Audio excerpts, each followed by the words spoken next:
네, 대표 유형 5번 문제 보도록 하겠습니다. 수사상 검증과 감정에 관한 설명 중 가장 옳지 않은 것은 이랬죠.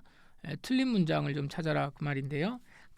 검증, 그 다음에 감정, 수사처분도 있고 이제 여기에 대해서는 이제 법원도 할 수 있는 것이기 때문에 이게 검증과 감정을 법원이 하는 것과 수사기관이 하는 것 이거 두 개를 잘 구별하셔가지고 여러분들이 문제를 풀으셔야 되겠습니다. 자, 1번 법원의 검증은 영장을 필요로 하지 않지만 수사기관의 검증은 원칙적으로 영장이 필요하다 이렇게 되어 있죠. 그래서 여기는 당연히 법원의 검증은 왜 영장이 이제 필요로 하지 않냐면 법원이죠. 법원의 검증은 영장을 필요로 하진다. 법원은 자기가 이 법원이라고 하는 거는 무슨 법원을 지금 말하겠습니까?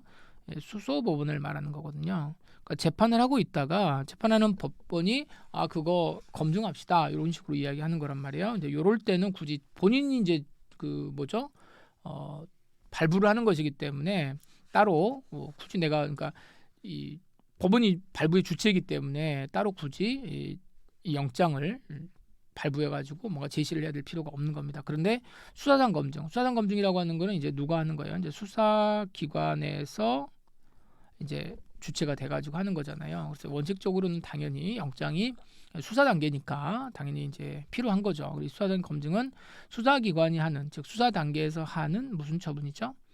강제 처분입니다. 강제 처분이다 보니까 당연히 원칙적으로 영장이 필요하고요. 검증 목적물은 인체라도 가능하다. 그럼 사람의 몸도 검증을 할 수 있느냐 지금 그거 물어보는 것 같은데요. 뭐 이게 안 될 이유는 없죠. 사람의 몸이 증거가 된다라고 하면 내가 뭐 누구에게 폭행을 당했다라든가, 뭐 또 성폭행을 당했다. 뭐 이럴 때도 이제 몸에 어떤 흔적이 다 남아 있으니까 몸 자체가 이제 증거가 되는 그런 경우가 있잖아요. 그럼 당연히 그거는 이제 검증 이 대상이 되겠다 이렇게 보시면 됩니다. 예를 들어서 뭐 이런 경우들도 있습니다. 내가 범인을 이렇게 이제 너무 어두워 가지고 그 범인을 이제 얼굴을 볼 수가 없었어요.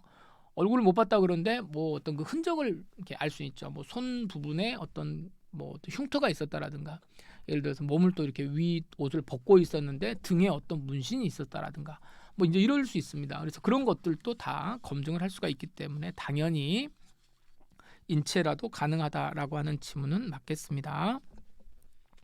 2번 수사기관이 증거를 수집할 목적으로 피의자의 동의를 받지 않고요. 동의를 받지 않고 피의자의 혈액을 취득 보관하는 행위는 증거 수집할 목적으로 이렇게 하려고 하네요. 자, 법원으로부터 당연히 뭐를 해야 됩니까? 감정처분 허가장으로도 할 수 있는데 이것도 할 수 있어요. 그러니까 이게 감정처분 허가장이라고 하는 것도 결국은 뭐 다른 건 아니에요. 이것도 영장이겠죠. 강제력을 행사할 수 있다. 강제력을 행사할 수 있다라고 하는 것이고, 우리 판례는 이제 뭐라고 이야기하냐면 우리가 일반적으로 표현을 할 때 이제 이런 표현을 쓰죠. 압수, 수색, 검증 이렇게 하는데 실무에서는 실제 압수수색 검증을 이제 물론 수색은 좀 색깔이 좀 다르죠. 근데 압수나 검증이나 이 피와 관련돼 가지고도요. 혈액을 압수한다. 사람의 몸에 있는 것을 뽑아가지고 뭘 압수한다 그러면 어감이 좀 그렇기는 하지만 그 영장에 압수 영장에 의해서 피를 뽑더라도 이거는 괜찮다. 그래서 아예 표현을 이렇게 합니다. 압수수색에 필요 있어서 필요한 처분에 해당한다고 봅니다. 그래서 이 부분 이제 판례의 내용이고요. 맞는 지문입니다.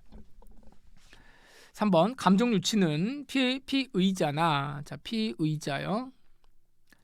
피의자 그 다음에 피해자의 정신 또는 신체의 감정을 위해서 계속적인 유치와 관찰이 필요할 때 하는 거다. 자, 감정 유치라고 하는 거는 결국 어디에다가 가둬놓고요. 말 그대로 유치한다라고 하는 거니까 유치한다. 근데 유치의 목적이 뭐냐면 감정을 하려고 하는 거예요. 감정이라고 하는 건 뭐 신체 감정도 할 수 있고 정신 감정도 할 수 있겠죠. 얘 약간 좀 얘는 좀 또라이 아니야? 뭔지 이렇게 말할 수도 있고. 자, 이랬을 때 이거는 누구 거를 하는 거냐면 피의자에 대해서도 할 수 있죠. 그러니까 피의자와 피해자라고 되어 있는데 피고인 이 정신 감정이라고 하는 건 피고인이나 피의자. 그러니까 여러분 저기 좀 약간 좀 그 흉악범이라든가 약간 좀 사이코 범죄 같은 것들이 이렇게 이제 발생을 했을 때 여러분 뉴스를 보시면 경찰은 너무 이거 좀 기가 막힌 사건이기 때문에 그걸 바라보면서 우리는 뭐라고 이야기합니까? 예, 이거 정신 감정을 좀 받아봐야 될 것 같다. 그랬더니 뭐 사이코패스 검사를 이렇게 의뢰를 했다라든가 뭐 이런 식의 기사들을 보셨을 겁니다. 요 이야기를 하는 건 뭐냐면 나중에 이제 피고인 피의자가 그런 류의 이제 그 처분을 그 결과가 나오게 되면 나중에 뭐 이 양형을 한다든가 재판할 때 또 쓴다든가 아니면은 또 뒤에 뭐 개별적인 처우를 한다든가 이런 거 할 때 지금 쓰려고 하는 거란 말이에요. 이 사람 범행 처분 그 피고인 피의자는 재판의 당사자가 나중에 될 것이기 때문에 당연히 이 사람에 대해서는 감정을 하게 됩니다만은 지금 여기에서 말하는 피해자이죠. 피해자는 좀 당한 사람이잖아요. 예, 당한 사람을 굳이 이거를 감정할 필요가 없죠. 네, 그 사람은 뭐 정신이 있는 사람이든 없는 사람이든지 간에 뭐 당했다는 데 지금 중요한 거고 가해자를 처벌해야 되는 문제이기 때문에 피해자에 대해서는 여러분 감정을 하지 않습니다. 피의자 또는 여기서 피의자 수사 단계에서는 누구를 하겠습니까? 수사 단계에서는 피의자를 하고 수사 단계에서는 피의자를 하고 그 다음에 이제 그렇지 않은 경우에 수사 그 재판 단계에서는 피고인을 하고 이렇게 할 수 있겠죠. 그래서 피해자는 아니다 이렇게 보시면 되겠습니다. 그래서 여기는 틀렸네요. 4번 여자의 신체를 검사하는 경우요. 신체 검사합니다. 여자의 신체도 검사를 할 수가 있겠죠. 뭐 대체로 이제 여자의 신체 검사는 어떤 경우에 하겠습니까? 대체로 이제 이게 아마 이제 성범죄 같은 경우에 이렇게 할 거예요. 여자의 몸을 이렇게 할 때에는 누가 참여를 해야 된다. 일단은 성년의 여자가 오는 게 맞죠.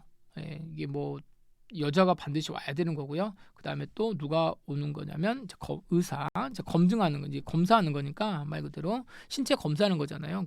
이게 뭐 누가 와서 하겠습니까? 당연히 의사가 와서 보는 거다. 이렇게 해서 의사를 보시면 되겠어요.